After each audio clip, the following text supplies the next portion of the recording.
지난주의 설교 말씀 중에서 혹시 기억나는 구절 혹은 제목 이런 것들이 있으십니까? 투신하여 자살해라, 자기를 죽여라, 이런 말씀 때문에 오히려 좀 적잖은 충격을 받으신 분이 있으신 걸로 압니다. 근데 반면 그런 말씀이 있었나 지금 와서 이제 생각하시는 것도 적잖은 충격입니다. 우리가 말씀을 듣고 그리고 그대로 행하려고 노력하는 하루하루들이 될 때 그 말씀이 우리에게 어떤 의미가 있는 거지, 그냥 아무런 생각 없이 그래 오늘 좋은 말씀 들었구나 하고 그냥 넘어가 버리면 말씀은 아무런 의미가 우리에게 없는 겁니다. 그래서 말씀대로 살려고 노력하는 것, 그래야만 그 말씀이 우리 삶에서 의미를 가지고 생명력을 가진다고 믿습니다. 우리 이제 지난주에 말씀드렸듯이 이스라엘 백성들이 가나안에 그냥 몸만 들어가고 하나님의 말씀 안에 혹은 하나님의 그 통치권 영역으로 그들의 마음이 들어가지 않는다는 것은 정말 그냥 몸만 가나안에 들어간 것뿐이다 라는 거죠. 마찬가지로 지금 여러분들이 교회에 몸만 들여왔다, 몸만 이렇게 들어오고 하나님의 말씀 안에 여러분의 마음이 들어오지 않는다면 그야말로 그냥 몸만 왔다 갔다 하는 겁니다. 여러분들 이제 학교 때 그런 이야기 많이 들었잖아요. 정신 딴 데 팔지 말고 몸만 여기 학교 왔다 갔다 하지 말고, 혹은 우리가 멍하게 딴 생각하는 사람들 보면 뭐라 그럽니까? 마음은 어디에 가 있다 그러죠? 콩밭에 가 있다 그러죠. 왜 콩밭인지 잘 모르겠지만 마음이 콩밭에 가 있다 이런 표현을 하잖아요. 이스라엘 백성들도 마찬가지였습니다. 몸은 이미 광야에 나왔는데 마음은 항상 어디 있었냐면 애굽에 가 있었어요.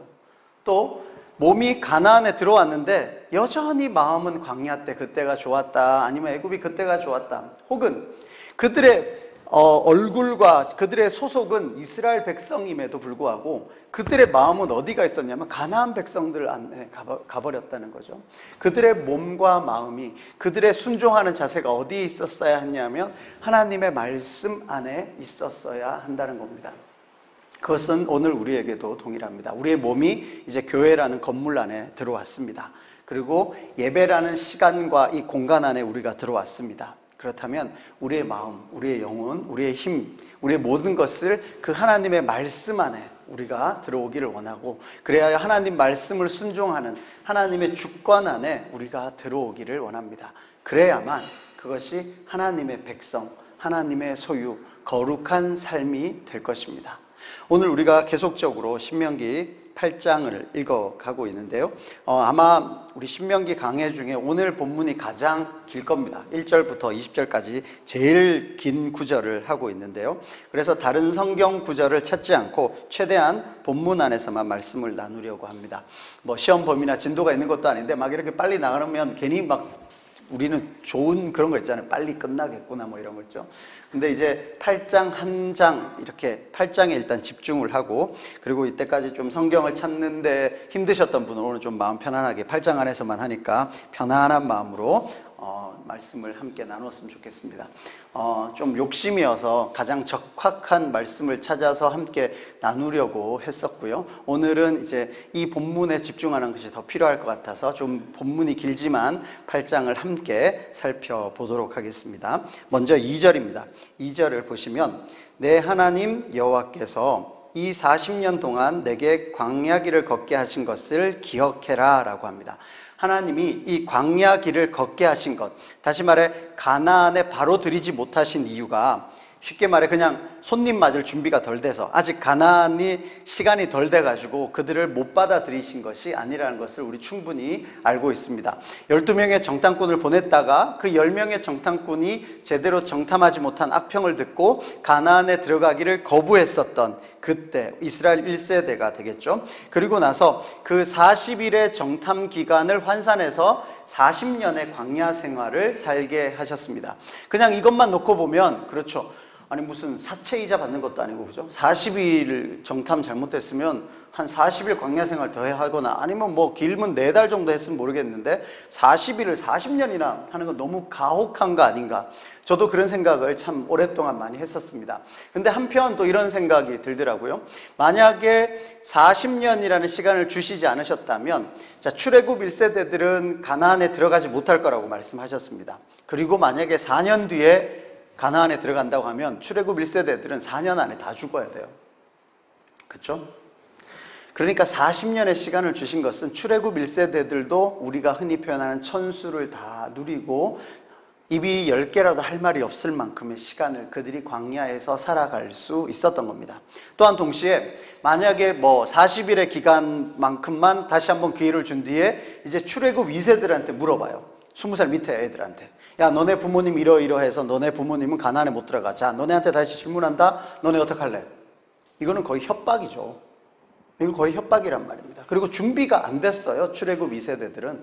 그러니까 40년의 기간 동안 출애굽 2세대들은 훈련을 받았습니다. 다시 가나안 경계 앞에 서서 같은 질문을 받았을 때 부모의 세대와는 다르게 저희들은 믿음으로 들어가겠습니다라는 그 고백, 그것이 나올 수 있도록 40년간 그들을 훈련시키셨다는 겁니다. 그래서 이 40년 동안 광야길을 걷게 하신 것을 기억해라. 이 40년은 어떤 기간이었냐? 훈련시키시고 준비시키신 기간이었다. 그것을 어떻게 표현하냐면 이는 너를 낮추시며 너를 시험하사 내 마음이 어떠한지 그 명령을 지키는지 지키지 않는지 알려 하심이라. 그래서 지키는지 안 지키는지 아는 데 목적이 있는 게 아니라 결국은 지키게 하는, 그것이 몸에 배도록 계속적으로 반복 훈련을 시키셨다라는 이야기입니다. 그리고 그 훈련의 내용이 뭐냐? 3절이죠. 그 훈련의 내용은 이제 너를 낮추시며 너를 줄이게 하시며 또 너도 알지 못하며 내 조상들도 알지 못하던 만나를 너에게 먹이신 이유는, 그렇게 너를 훈련시키신 이유는 뭐 때문이냐? 같이 읽겠습니다. 시작. 사람이 떡으로만 사는 것이 아니요 여호와의 입에서 나오는 모든 말씀으로 사는 줄을 네가 알게 하려 하심이니라. 그 훈련의 내용은 이렇습니다. 사람이 떡으로만 사는 것이 아니라 여호와의 입에서 나오는 모든 말씀으로 사는 것이다. 이거를 이제 우리가 존재라는 표현을 해서 사람이라는 존재는 떡으로만 사는 존재가 아니라 하나님의 입에서 나오는 모든 말씀으로 살아가는 존재이다. 이런 너희의 존재를 다시 한번 확인하는데, 그것을 훈련시키시는데 필요한 시간이 몇 년이었다고요? 40년. 40년 동안 이 훈련 내용을 위해서 훈련 기간을 보냈다라는 겁니다. 그리고 나서는요, 그럼 그 훈련 기간 동안에 정말 굶어 죽었느냐? 4절, 이 40년 동안에 내 의복이 헤어지지 아니하였고 내 발이 부르트지 아니하였다라는 겁니다. 지금 이 40년 동안 굶은 것도 아니고 그렇다고 헐벗은 것도 아니고 의복이 헤어지지 않았고 길이 너무 힘들어서 발이 부르튼 것도 아니라는 겁니다. 심지어는 씨를 뿌린 적도 없고 김을 맨 적도 없고 추수를 한 적도 없는 그 만나를 40년 동안, 우리 그냥 말하면 하늘에서 내려오는 그냥 그 만나 먹고 편안하게 살았습니다. 그런데 이 만나의 문제는 그거죠. 오늘은 먹었어요. 근데 내일 또 내릴지 안 내릴지를 모른다는 겁니다. 그죠? 이 광야 40년 동안은 한편으로 보면 되게 편해요. 주시는 음식 먹고 살아가면 되니까. 근데 한편 또 다른 표현으로는 내일은 어떻게 될지 몰라요. 38년은 그대로 내렸는데 내일부터 일주일 동안 만약에 안 내린다. 그럼 굶어 죽는 거예요. 왜냐하면 저장이 안 됐잖아요. 하루 지나면 썩었는데요. 하루 먹는 양식, 하루, 우리 흔히 말해서 하루 벌어 하루 사는 인생이었는데, 하루하루 내리는 만나 먹고 사는 인생이었는데, 그 만나가 갑자기 딱 안 내리면 어떻게 할 수가 없는 삶을 살았다라는 겁니다. 그리고는요, 40년 동안 그렇게 살아가는 동안에 언제 이 천막을 걷고 갈런지, 어디에 멈춰야 될런지, 어디로 가야 되는지, 그런 것을 하나도 알 수 없는 생활을 했다는 겁니다. 미래에 대한 것이 전혀 보장되어 있지 않았습니다. 그런 생활을 40년을 했다는 거죠. 광야 생활은 그런 겁니다. 하루 살고 하루 먹고 사는 문제가 아니라 내일에 대한 걱정, 불안감을 결국 누구한테 맡기는 연습을 했어야 했냐면 하나님께 맡기는 연습을 하는 겁니다. 여러분의 거의 모든 걱정이 그렇지 않습니까? 오늘에 대한 걱정보다 내일에 대한 걱정이 훨씬 많잖아요. 그 내일에 대한 걱정을 나한테 두느냐 하나님께 두느냐에 대한 훈련을 40년간 했다고요. 그런데 내일 아침에 일어나서 뭐 먹을지, 내일 아침에 일어나서 어디로 갈지 그거 전혀 모른다고. 여기로 말하면 의복이 헤어졌냐, 너희 발이 부르텄냐. 근데 이렇게 돌아보면 저기 이제 우리 사무실에 있는 아이들, 자, 오늘 아침에 일어나서 혹은 어젯밤에 나 이쪽 교회로 가나 보다 잘 몰랐을 겁니다. 그리고 일어나서 나 뭐 먹지? 이런 거 걱정 잘 안 해요. 그냥 목 마르면 엄마 물, 그러면 물 먹는 거예요. 배고파요? 그럼 엄마가 주는 거 먹는 겁니다. 엄마가 일로 가자 그러면 손잡고 가는 거예요. 거기가 어딘지 중요하지 않아요. 이 아이에게 중요한 건 자기 손에 엄마 손이 있는가라는 겁니다. 그리고 아무리 재미있는 곳에 놀아도 이렇게 놀다가 항상 엄마가 어디 있는지 이렇게 살펴보죠. 자기의 심리적 거리 안에 엄마가 있으면 거기는 자기의 영역인 거예요. 그래서 그게 재밌는 거지, 아무리 재밌다가도 딱 봤는데 엄마가 없으면 거기는 자기에게 더 이상 좋은 곳이 아니에요. 엄마가 없기 때문에요. 다시 말해, 어디를 갈런지 뭘 먹을런지 아무 관심이 없습니다. 그냥 엄마만 있으면 되는 게 어린아이였단 말이에요. 이스라엘 백성이 그 훈련을 받은 거예요. 내일 뭐 먹을 건지, 내일 어디로 가는지, 언제 가는지, 뭐 하러 가는지, 그런 거 다 누구에게 맡기라는 겁니까? 하나님한테 맡기라고요. 그 훈련을 40년 한 겁니다. 40년. 자, 그럼 다시 우리의 삶으로 돌아와 봅시다. 여러분, 내일 뭐 먹고 살 걱정, 내일 어디로 갈 걱정, 그 걱정의 걱정 때문에 오늘을 힘들게 살아가고 있지는 않으십니까? 그것을 우리가 입으로는 하나님께 맡긴다, 하나님이 다 하실 것이다 라고 말은 해놓고 걱정의 걱정 혹은 기도는 그렇게 하고 돌아서면 다시 걱정을 시작하지 않습니까? 사람이 떡으로만 사는 것이 아니다 라는 것은 바로 그것을 이야기하는 거죠. 또 무서우면 어떻습니까? 아이들은 무서우면 엄마 치맛자락을, 그래도 더 무서우면 엄마 품속으로 뛰어들거든요. 이스라엘 백성이 가나안 백성 정탐했을 때 그들의 광대함, 그들의 장대함을 딱 보고 어떻게 했습니까? 이 하나님이고 뭐고 다 필요 없고 다시 애굽 돌아가자. 무서우면 하나님이고 뭐고 필요 없는 겁니다. 근데 아이들은요, 무서우면 엄마를 찾거든요. 우리는요, 무서우면, 우리가 힘이 들면 하나님을 찾는 그 연습을 해야 되는 거예요. 이스라엘 백성들은 가나안에 첫 번째 왔을 때, 무서울 때, 두려울 때 하나님을 찾는 연습에서 거기에서 실패한 거죠. 무서울 때, 두려울 때 애굽으로 돌아가는, 그것이 자기들의 마음에 남아있던 습성이었습니다. 그래서 40년간 연습에 연습을 거듭해서 다시 한번 가나안 경계에 들어서서 그들에게 똑같은 상황이 주어지는 거죠. 다시 한번 가나안 백성은 여전히 있고 그들의 성은 여전히 높고 그들은 여전히 장대하고 그 앞에 있는 우리는 다시 되게 작아 보이는데, 그 똑같은 상황에서 출애굽 1세대들처럼 다시 애굽으로 돌아가는 그 환애굽의 노래를 부를 것이냐, 아니 우리 하나님을 의지하고 가나안으로 들어갈 것인가, 이것을 광야 40년 동안 훈련했다라는 겁니다. 그리고는요, 우리는 이 훈련을 통해서 이들이 뭐를 했느냐, 결국은 먹는 거 힘들고 가는 길 힘들고 어디로 갈지 모르고 모든 것을 집중해서 어느 누구의 입에서 나오는 말씀에 집중했냐면 하나님의 입에서 나오는 말씀에 집중하는 거거든요. 우리 머리로 잘 압니다. 우리가 뭔가 부족할 때, 정신적으로나 물질적으로나 육체적으로나 우리가 뭔가 결핍이 있을 때 우리는 누구에게 집중하느냐 하면 하나님에게 집중해요. 결핍을 통해 하나님의 말씀을 사모하게 됩니다.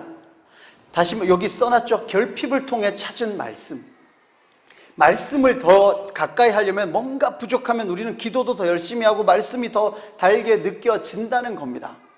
근데 또 반대로 그렇게 해서 뭔가 주어지고 나서 그 변화가 생겼을 때 우리 인간들은 혹은 이스라엘 백성들은 그 선택의 기로에 서게 되었다라는 겁니다. 이 변화의 기로에서 결핍을 통해서 하나님을 찾아갔던 그 40년의 훈련 기간이 어떻게 변화의 기로에 서는가, 그들은 가나안 입구에서 두 번째의 질문에 맞닥뜨리는 거죠. 출애굽 1세대의 질문은 눈앞에 있는 그 장대한 가나안 백성들 앞에서 그 무서웠을 때 하나님이 하는 애굽으로 돌아가는 그 문제 앞에서 이미 한번 실패를 했다면, 이제 출애굽 2세대는 그것은 넘어선 것 같아요. 그리고 일단 가나안에 들어간다는 겁니다. 이제 광야와는 다른 가나안에 들어갔을 때 그들은 어떤 삶을 살아갈 것인가 라는 거죠. 이제까지 광야에서 살았던 삶과 가나안의 삶은 완전히 판이하게 다른 겁니다. 15절을 한번 보시죠. 15절은 이렇습니다. 너를 인도하여 그 광대하고 위험한 광야, 곧 불뱀과 전갈이 있고 물이 없는 간조한 땅을 지나가게 하셨다라는 겁니다. 그 광야가 얼마나 위험했고 힘든 곳이었는지 하나님도 인정하고 이야기하는 거죠. 광대하고 위험했던 광야였다. 40년 지나와서 하는 이야기인데 그 광야 정말 위험하고 크고 두려운 광야였다. 거기에다가 거기 불뱀도 있었고 전갈도 있었어. 거기다가 거기는 물도 별로 없었던 정말 건조한 땅이었다. 척박한 땅이었다라는 것을 이야기합니다. 지금도 사막이나 광야를 지나가면 위험하죠. 혼자 가면 위험합니다. 근데요, 많이 가도 위험합니다. 왜냐하면 그늘이 부족해요. 혼자 누울 곳을 혹은 4-5명 누울 곳을 찾기는 쉬운데 10만 명, 뭐 한 50만 명이 그 사막을 지나간다고 생각해 보십시오. 옆에 사람이 짐이에요. 그리고 물도 어쩌다가 샘물 하나를 발견했어요. 요만큼만 4-5명인 사람은 충분히 먹고 지나가요. 수십만 명이 거기다 가축대까지 있는데, 그러면은 이 사람들이 더 위험한 사람들이 되는 겁니다. 그런 광야를 이 많은 사람들과 함께 지나갔다는 거죠. 거기다가 어떤 사람은 그 광야에서 태어났어요. 그리고 광야밖에 몰라요. 그렇죠? 자기에게 있는 세상은 광야가 전부인 겁니다. 그리고 어른들한테 들었던 내용으로 애굽에서는 어떠어떠했는데 라고 말로만 자꾸 듣는데 그 안에서 뭔가 마치 디즈니랜드 그림처럼 막 그림은 그려질지 몰라도 가본 적이 없어요. 그리고 이제 40에서 60인 사람들, 물론 한 40대 중반은 돼야겠죠. 5살 미만에서 애굽에서 살았던 사람 기억도 못할 거고, 한 40대 중반에서 60까지의 사람들은 자기가 어렸을 때 애굽에서 살았던 기억이 조금은 납니다. 조금은 나지만 그래도 그들의 삶의 대부분은 광야에서 보냈어요. 이 척박한 땅에서 보냈다는 겁니다. 그리고는요, 이제 들어가는 가나안은 뭔가 완전히 다르다는 거죠. 7절을 보실까요? 7절에 내 하나님 여호와께서 너를 아름다운 땅에 이르게 하시나니, 가나안을 다른 말로 어떻게 이야기하냐면 아름다운 땅이라고 이야기합니다. 아름다운 땅에 이르게 하시나니 그곳은 골짜기든지 산지든지 시내와 분천과 샘이 흐르고. 광야를 지날 때 제일 힘들었던 게 뭐였겠습니까? 물이 없잖아요. 물은 어디서 구할 거냐? 만나는 그래 하늘에서 시도 때도 없이, 다시 말해 매일 내리는데 물은 구하기 힘들었단 말이에요. 거기 수십만 명이 혹은 가축까지 먹어야 될 물은 항상 걱정이었는데, 지금 이곳은 산지든지 골짜기든지 시내와 분천과 샘이 흐르는 물이 풍부한 곳이다 라는 겁니다. 그리고는요, 8절을 보실까요? 8절에는 밀과 보리의 소산지요 포도와 무화과와 석류와 감람나무와 꿀의 소산지라. 밀과 보리가 난답니다. 이제 지긋지긋한 만나 안 먹어도 돼요. 거기다가 포도, 무화과, 석류, 감람나무, 꿀까지 다 있답니다. 우리로 이야기하면 밥뿐만 아니라 빵도 있고 거기다 디저트까지 다양하게, 과일까지, 비타민까지 뭐 다 있다라는 이야기예요. 당분은 당분대로 섭취하고 비타민은 비타민대로 섭취할 수 있는 다양한 산물이 나는 곳이다 라는 거죠. 거기에다가 9절은요, 이제 네가 먹을 것에 모자람이 없고 아무 부족함이 없는 땅인데다가 여기에 플러스 보너스로 뭐까지 있느냐? 그 땅의 돌은 철이요 산에서는 동을 캘 것이라. 그러니까 발에 채이는 게 철이라는 겁니다. 발에 채이는 게 철광석이고, 거기다가 산에 가면 이제 청동기 시대니까 청동을 캘 수 있었다는 거죠. 지금 우리로 이야기하면 땅 파면은 기름 나오고, 저쪽 가니까 금광석이고, 저쪽 가면 우리 요즘 뭐 히토류 이런 거 있잖아요.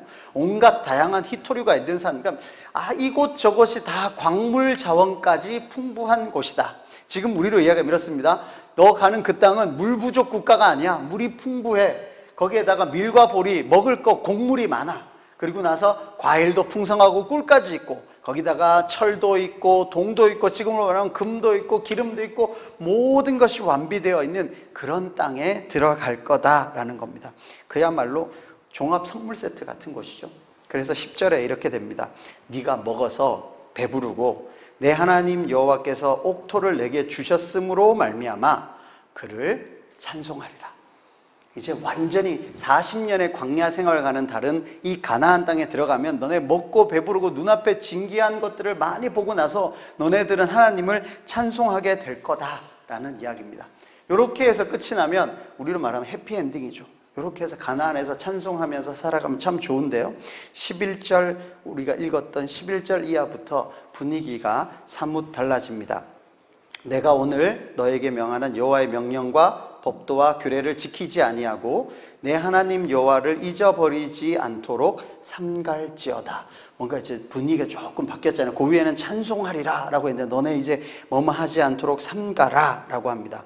그리고 12절에 네가 먹어서 배부르고 아름다운 집을 짓고 거주하게 되며 또 내 소와 양이 번성하며 내 은금이 증식되며 내 소유가 다 풍부하게 될 때에, 뭔가 좋아질 때에, 그리고 다시 10절처럼 너는 여호와를 찬송하라 이러면 참 좋은데 14절에 내 마음이 교만하여 내 하나님 여호와를 잊어버릴까 염려가 된다라는 거죠. 찬송하는 거는 우리로 말하면 하루 이틀이면 이제 흥이 깨지는 거예요. 감동이 약해지는 겁니다. 당연하게 여기기 시작하는 거예요. 그리고 등 따시고 배부르면 거기에 도취되기 시작하는 거죠. 거기에서 머물면 또 그나마 다행인데요. 17절에 보면 이렇습니다. 그러나 네가 마음에 이르기를 내 능력과 내 손의 힘으로 내가 이 재물을 얻었다 말하게 될 거다. 이게 가나안이라는 겁니다. 자, 광야 생각을 해보십시오. 광야에서 이스라엘 백성들이 다닐 때 만나가 내리고 그 다음 물을 마시는 그 모든 것, 그리고 어디로 가야 될지 언제 서야 될지 하는 그 자기들의 삶의 모든 문제들 가운데 자기의 힘과 능력으로 무엇을 한 적이 있었습니까? 하나도 없었어요. 오직 하나님이 주시는 만나를 먹고 하나님이 인도하시는 길을 갖고 하나님이 먹으라고 하는 반석에서 물이 나오면 그 반석에서 물을 먹고 하나님의 그 인도하심을 따라 쭉 살아왔단 말이에요. 근데 이제 가나안에 딱 들어갔는데 가나안도 사실은 마찬가지잖아요. 내가 짓지 아니한 아름다운 성읍에 들어가고 네가 채우지 않은 아름다운 물건들이 가득한 집에 거주할 거고, 네가 파지 아니한 우물에서 물을 마실 거고, 네가 심지도 않은 포도원과 감람나무 열매를 먹을 거다. 거기에 너의 손과 힘의 능력으로 된 것은 하나도 없다라고 분명히 이야기했고 자기들도 알아요. 완전히 준비되어 있는 그곳에 들어갔단 말입니다. 근데 시간이 지날수록 이것이 나의 손에서, 나의 힘에서, 나의 능력에서 나왔다라고 생각하기 시작하는 거죠. 가나안은 그런 땅입니다. 무슨 뜻이냐면 지금도 마찬가지예요. 어떤 사람이 잘 사는 것은 그 사람이 노력해서, 그 사람이 능력이 있어서 그에 대한 대가로 그에게 주어진 것이다. 그것이 지금 우리에게 주어진 이제 세상의 사고방식이잖아요. 그럼 그게 거꾸로 되면 이 사람이 힘들고 어렵다는 건 이 사람이 노력을 안 했고 이 사람이 능력이 없었고, 다시 말해 그래도 싸다, 이렇게 생각한단 말이에요. 이 사람이 대단한 건 이 사람 덕분인 거고, 이 사람이 뭔가 잘못된 건 얘가 잘못해서 그런 거고, 결국은 지할 탓이다. 이것이 가나안에서 말하는 삶의 방식입니다. 근데 하나님이 이스라엘에게 알려주신 방법은 그게 아니에요. 그 모든 것은 하나님이 주신 것이다. 지금 여기에서 너희가 가지고 있던 그 분천에 샘이 나고 물이 나는 것, 너네가 노력했냐? 하나님이 주신 것이지. 밀과 보리의 소산지에, 그리고 포도원에 또 꿀이 나는 것, 그래 너네들이 씨 뿌렸고 김 메고 추수했다는 거는 맞는데 그것이 이루어지는 것은 하나님이 주신 것이다 라고 이야기하는 겁니다. 예전에 그런 이야기 있잖아요. 개미와 배짱이 이야기, 뭐 그런 거 잘 아시죠? 개미는 열심히 일했고 배짱이는 여름에 뭐 놀다가 결국은 겨울에 곡식이 없었다 막 그래가지고 배짱이가 되게 안 좋은 동물로 이렇게 돼 있는데, 알고 보면 원래 이솝우화는 배짱이가 아니었고 원어는 이제 매미랍니다. 매미 여름에 내 울잖아요. 그래가지고, 그리고 또 뭐 우스개 이야기로 합니다. 배짱이가 만약에 겨울에 개미한테 간 거는 잡아먹으러 갔겠지, 뭐 곡식과로 간 거 아니고. 왜냐하면 겨울이면 죽는 동물이 배짱이거든요. 제가 왜 그 이야기를 하냐면 열심히 일한 대가로 여기까지 왔다. 그리고 열심히 일하지 않으면 너네는 굶어 죽는다. 이 도식 우리에게 너무나 당연하게 와 있어요. 근데 이스라엘 백성, 그리고 하나님이 우리에게 알려주신 것은 그 모든 것들이 하나님이 주신 것이다 라는 겁니다. 이것을 우리가 인정한다면 나에게 있는 이 모든 것은 내 능력과 내 손의 힘으로 한 것이 아니라 하나님이 우리에게 주신 은혜다 라는 거죠. 여러분 혹시 무언가를 성취했을 때 이것이 하나님의 은혜다라고 생각하십니까? 아니면 내가 노력해서 아이고 내가 욕봐가지고 이만큼 했지 라고 생각하십니까? 18절에도 이어집니다. 18절에 내 하나님 여호와를 기억하라. 그가 내게 재물 얻을 능력을 주셨음이라. 너에게 재물 얻을 능력이 있는 거, 그래 네 능력으로 했다 치자. 그 능력 하나님이 주신 것이다 라는 거죠. 우리 교회의 예를 한번 들어볼까요? 이렇게 아름다운 성전을 짓기까지 많은 사람들의 수고와 헌신이 있었습니다. 어떤 날은 정말 밥숟갈 들 힘이 없을 정도로 막 소진이 되는 날들도 있었고, 우리 기억하실 겁니다. 청소를 해도 끝이 없었던 날도 있었습니다. 그리고는요, 그것이 결국 우리의 힘으로 여기까지 온 겁니까? 우리의 능력으로 여기까지 온 겁니까? 그야말로 우리의 힘과 능력으로는 택도 없는 일입니다. 그리고 밑 빠진 독에 물 붓는 같은 그런 일들이었단 말이에요. 그게 어떻게 우리의 힘으로, 우리의 능력으로 여기까지 왔겠습니까? 오늘이 9월 1일, 9월 첫째 주인데요. 돌아봅시다. 우리 1월 1일 혹은 1월 첫째 주, 이렇게 되리라고는 아무도 꿈도 꾸지 못했잖아요. 2월 첫째 주조차도 돌아보면 설날 즈음에 우리 이런 꿈을 꿔도 될까? 우리 과연 할 수 있을까? 그리고 3월 첫째 주에는 일단 계약은 했는데 감사하기도 하고 겁도 나고, 그죠? 그리고 4월 첫째 주 생각나시나요? 여기 그냥 바닥에 빨간 선만 그려져 있었잖아요. 아무것도, 아무리 설명해도 여기가 기도실이고 여기가 강단입니다 해도 머릿속에 그려지지 않았던 게 4월 첫째 주입니다. 근데 5월 첫째 주에 어땠습니까? 저쪽 교육부서실에서 우리가 첫 예배를 드렸던 게 5월 첫째 주입니다. 그리고 6월 첫째 주에는 또 어땠습니까? 과연 이번 달에 우리 설립감사 예배를 드릴 수 있기는 할까? 과연 예배실은 지어지기는 할까? 매일 오고 매주 와서 청소해도 별로 티도 안 나고 그랬던 게 6월이죠. 근데 7월 첫째 주는 어땠나요? 설립감사 예배는 이미 드렸고 우리 7분의 집사님도 세웠고 교회의 모습을 갖추어가기 시작하지 않았습니까? 그리고 또 8월 첫째 주는요, 불과 한 달 만에 교육부서의 아이들이 몇 배나 성장하는 것을 우리가 봤습니다. 그 중에 어느 하나 우리의 손과 우리의 힘으로 내가 열심히 해서 했다고 말할 수 있는 분 있으십니까? 우리 통장의 잔고를 정말 보여드리고 싶은데 안 보여드리는 이유는 여러분이 힘드실까 봐 그런데, 보면 이게 맞나구나. 뭔가 쌓이면은 우리가 공사대금 지급하면 바닥에 확 떨어지는데 끝났나 싶으면 또 하나님이 사람들을 부르셔서 그들의 헌신으로 또 채워주고 또 지급하고 또 채워주고, 그런 날들을 몇 번을 이러면 끝이 나는 거 아닐까, 이제 우리는 여기서 막다른 골목은 아닐까 싶어도 또다시 만나가 채워주고 또다시 만나가 채워주고, 우리의 힘과 능력으로 했다라고 도저히 말할 수 없는 그런 지난 몇 달의 일이었습니다. 우리 교회뿐만이 아닙니다. 한국 교회가 그렇게 지나왔습니다. 지난 100여 년의 선교 역사 동안에 어떻게 한국이 이렇게 기독교 국가로 성장할 수 있었겠습니까?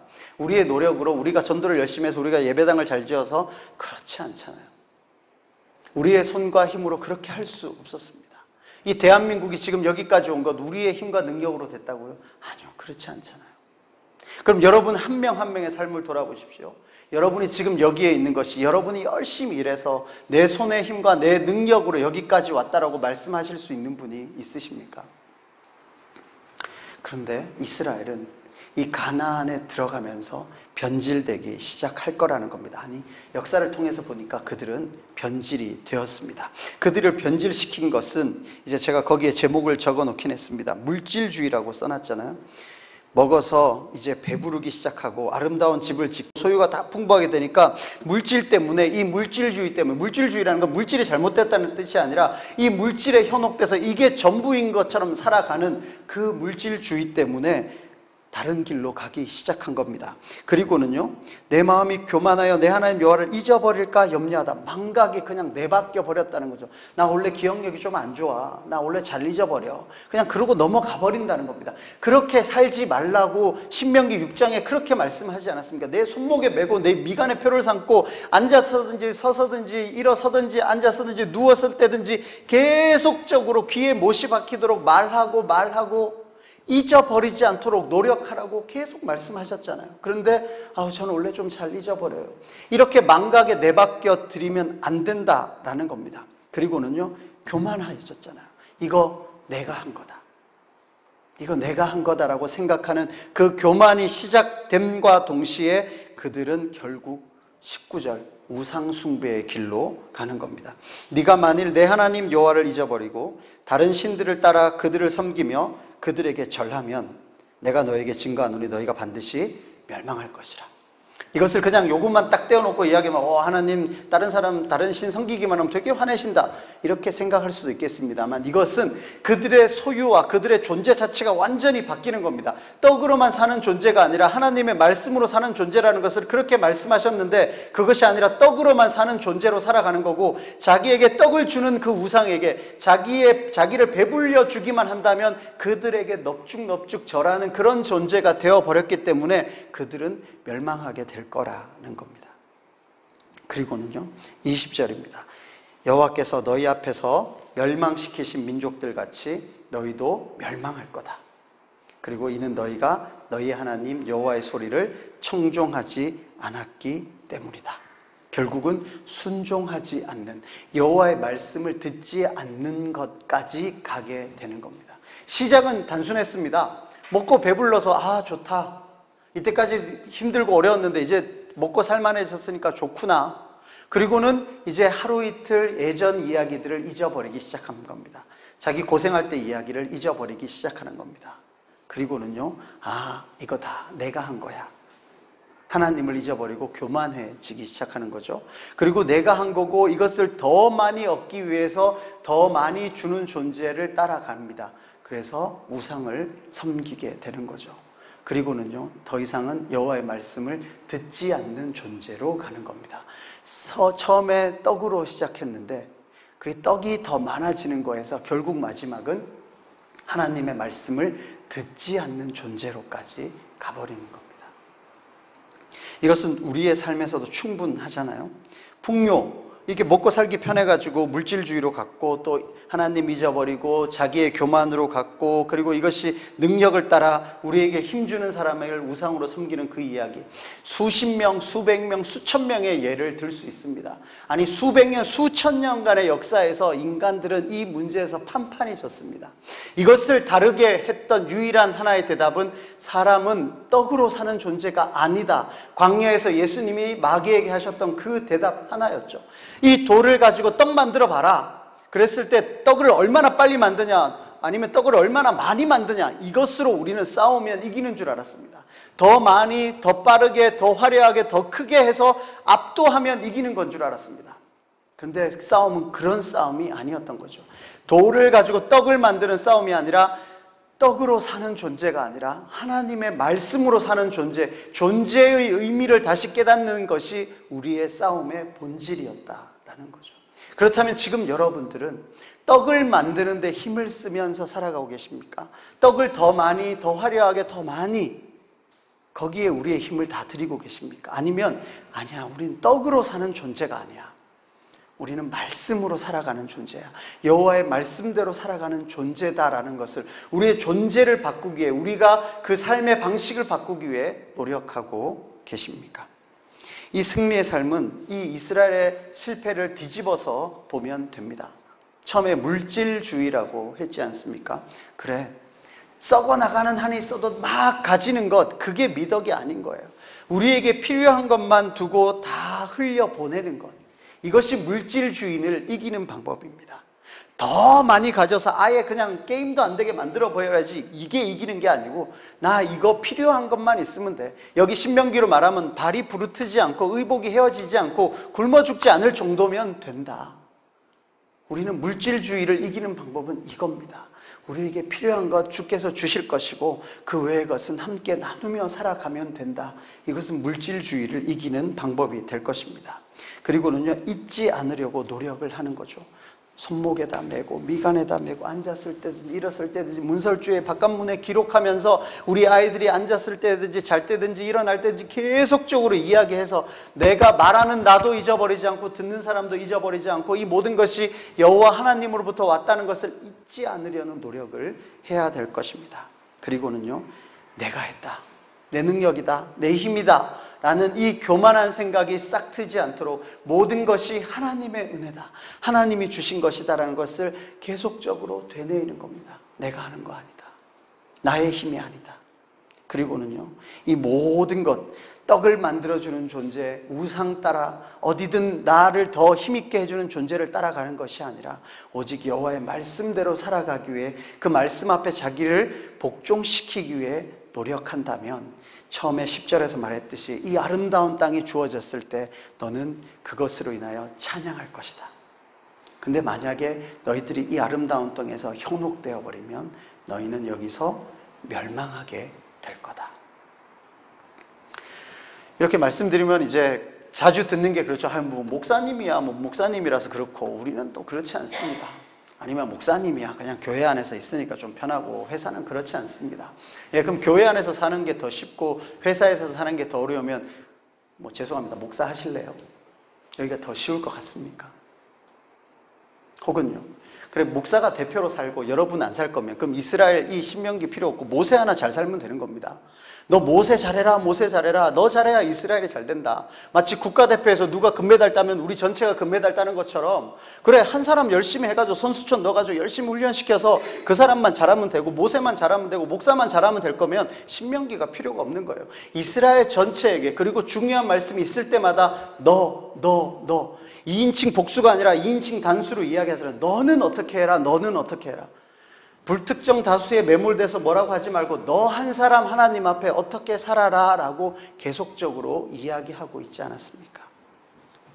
그래서 19절 하반절에 이렇게 되지 않으면 너희가 반드시 멸망할 거다. 구약에서 이스라엘 역사는 이렇게 멸망했습니다. 한국교회도 지금 내리막길을 걷고 있습니다. 여러분 개개인의 삶은 어떠십니까?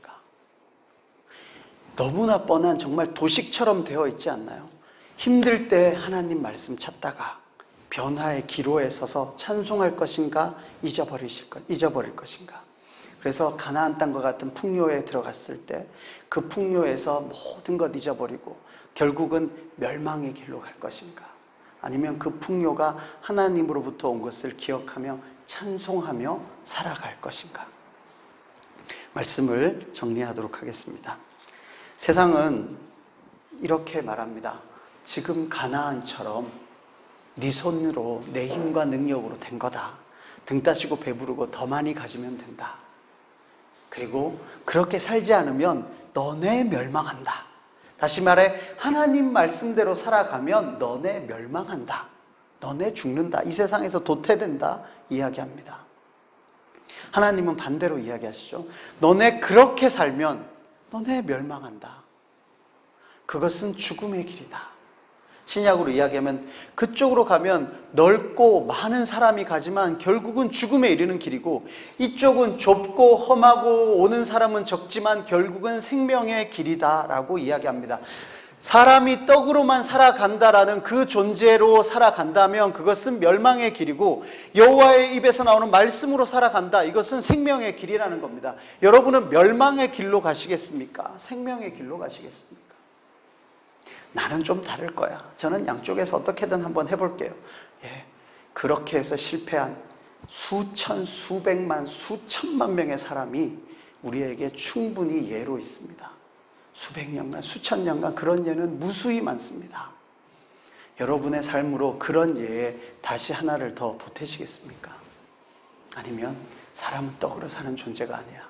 좁고 험하고 많은 사람이 가지 않을지라도 이 하나님의 입에서 나오는 말씀대로 살아가는 생명의 길, 영생의 길로 가시겠습니까? 우리는 과연 어떤 존재입니까? 주께서 주신 그 은혜를 망각하지 않고 찬송하며 살아갈 수 있는 존재입니다. 우리의 전 존재를 하나님 앞에 드리고 또 우리의 삶이 하나님의 소유된 백성답게 거룩한 삶으로 살아내는 저와 여러분이 되기를 주님의 이름으로 축원합니다.